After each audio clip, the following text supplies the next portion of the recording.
The Mandalorians, known in their native language as the Mando'ade or Children of Mandalore, were among the most formidable and respected warriors in the galaxy. Their entire civilization was built around a proud warrior tradition, with combat serving as their foundation of their culture, personal identity, and collective spirit. From an early age, Mandalorians were taught that strength, honor, and skill in battle defined their worth. Central to Mandalorian culture was a strict code of honor, which could be invoked to settle disputes in single combat. These duels, often fought to the death, were not just about justice, but were also a way for Mandalorians to prove themselves against worthy adversaries. The pursuit of glory in battle was so deeply ingrained that some Mandalorians sought out legendary opponents, such as Jedi Knights, simply for the challenge. Leadership disputes were also resolved in this manner, with the victor assuming control. However, these traditions sometimes sparked controversy. For example, certain members of House Vizsla rejected the idea of non-Mandalorians like Maul becoming Mandalore,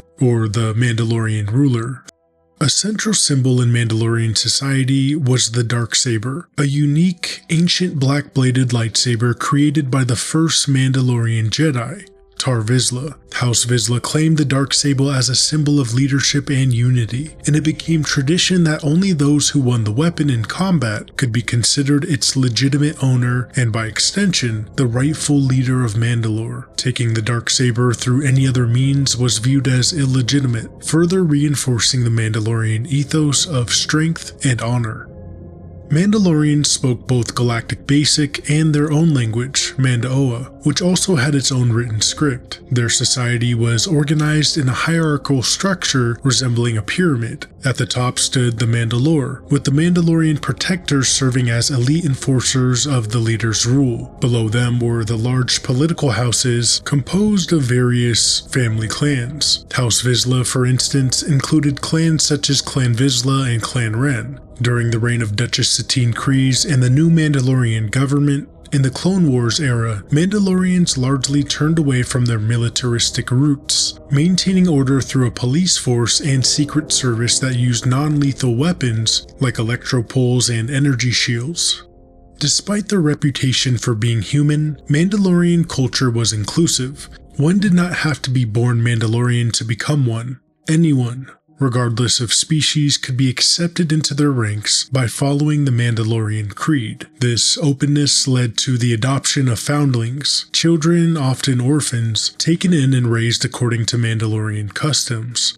Mandalorians considered the protection and upbringing of foundlings as a sacred duty, believing these children represented the future of their people. Any Mandalorian who took responsibility for a foundling was required by creed to either reunite the child with their own kind or raise them as their own. When a foundling reached maturity, they could choose to remain with the Mandalorians as an apprentice or leave to seek their own path. Saving a foundling was regarded as one of the highest honors in Mandalorian tradition.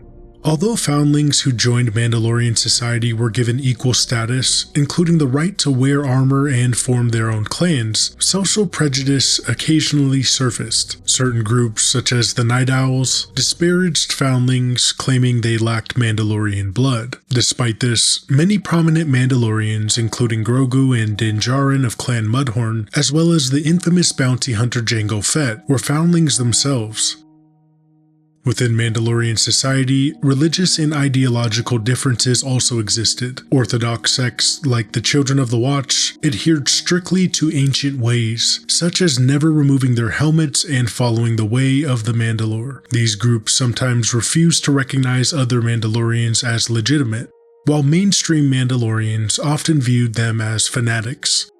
Everyday customs also reflected these differences. For instance, Din Djarin, a child of the Watch, had never tasted Mandalorian pog soup until meeting Bo-Katan Kryze, highlighting the diversity within Mandalorian culture.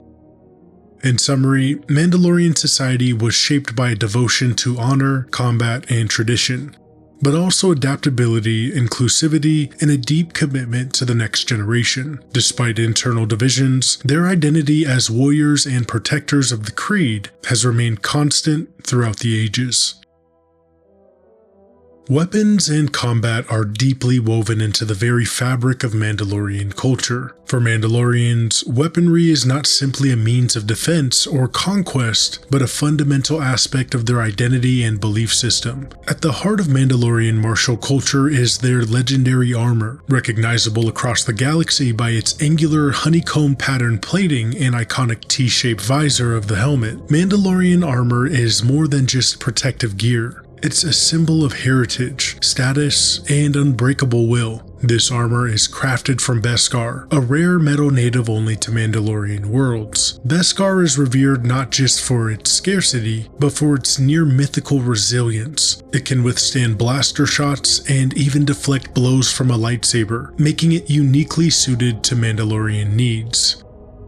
The process of extracting, refining, and shaping Beskar is considered an ancient and sacred tradition. Only Mandalorian armorers are entrusted with this task, and their skills are passed through generations. These master craftsmen not only forge the iconic armor, but also create other specialized equipment, like whistling birds, tiny heat-seeking projectiles that can take down multiple targets, and melee weapons such as crush gaunts and beskads, both made from Beskar to maximize their lethality and durability.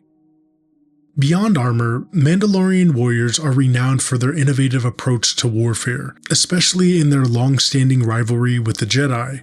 Over centuries, they have developed an arsenal of anti-Jedi technology. Jetpacks allow for rapid aerial maneuvers and surprise attacks from above. Magnetized boots give Mandalorians the ability to stand firm on almost any surface, even in zero gravity or while fighting against force pushes. Their helmets are equipped with advanced head-up displays, providing vital information and tactical advantages in the heat of battle. Vambrances or forearm gauntlets are often loaded with an array of gadgets, grappling lines, flamethrowers, darts, and even sonic repulsors that can mimic the effects of a force push, sending enemies flying. Among Mandalorian firearms, the Westar 35 blaster pistol stands out as a favored sidearm, especially in the Imperial era. Other weapons include the MT-97 pistol and the Galar 15 blaster carbine. Their jetpacks, such as the JT-12 and Z6 models, are not only used for flight, but can also launch guided missiles, turning Mandalorians into unpredictable and deadly opponents. The path to mastering the jetpack is called the Rising Phoenix, a rite of passage for many Mandalorian warriors.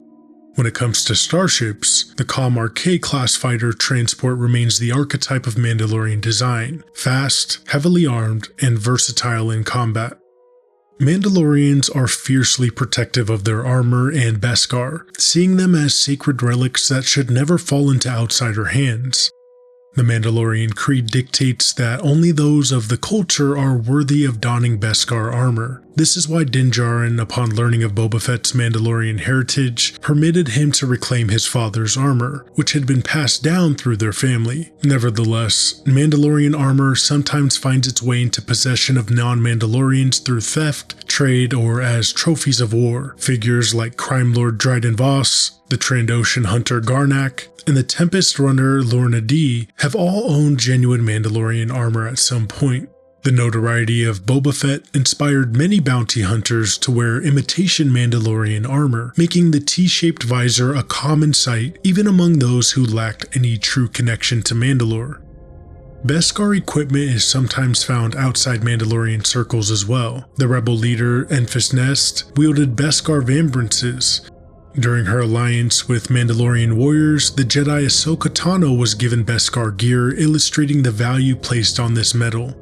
The martial prowess of Mandalorians is legendary, honed through generations of warfare that predate the formation of the Galactic Republic. However, it was their conflicts with the Jedi that truly refined their fighting style.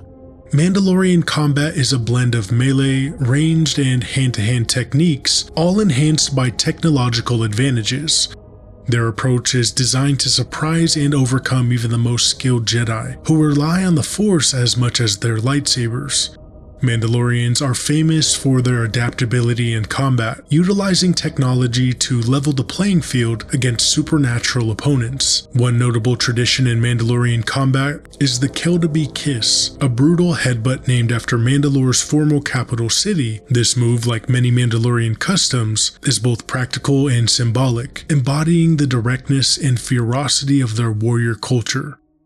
The Darksaber, an ancient black-bladed lightsaber forged by the Mandalorian Jedi Tar Vizsla, became an object of fear and reverence. In the Old Republic era, House Vizsla used the Darksaber to slay many Jedi, and when the Jedi Order seized the weapon and stored it in their temple, Mandalorians risked everything to reclaim it. During the Clone Wars, the Darksaber once again became a symbol of leadership, especially among Death Watch and House Vizsla. But Mandalorian culture is not limited to warfare alone. During the Clone Wars, Mandalorian Cubism, a distinct art movement characterized by bold angular forms, gained popularity.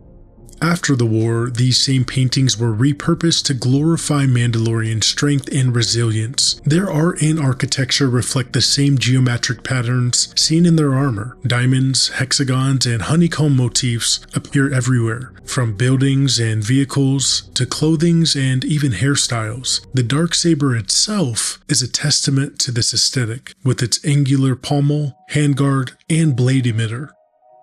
Personal expression is also valued among Mandalorians. Sabine Wren, a member of Spectrus and a talented graffiti artist, famously personalized and painted her own armor, setting a trend for others. Symbols and emblems hold deep significance. The Mythosaur skull, for example, is a traditional icon found on many sets of Mandalorian armor. Statues like that of Tar Vizsla erected on Mandalore serve as enduring monuments to their history and hope.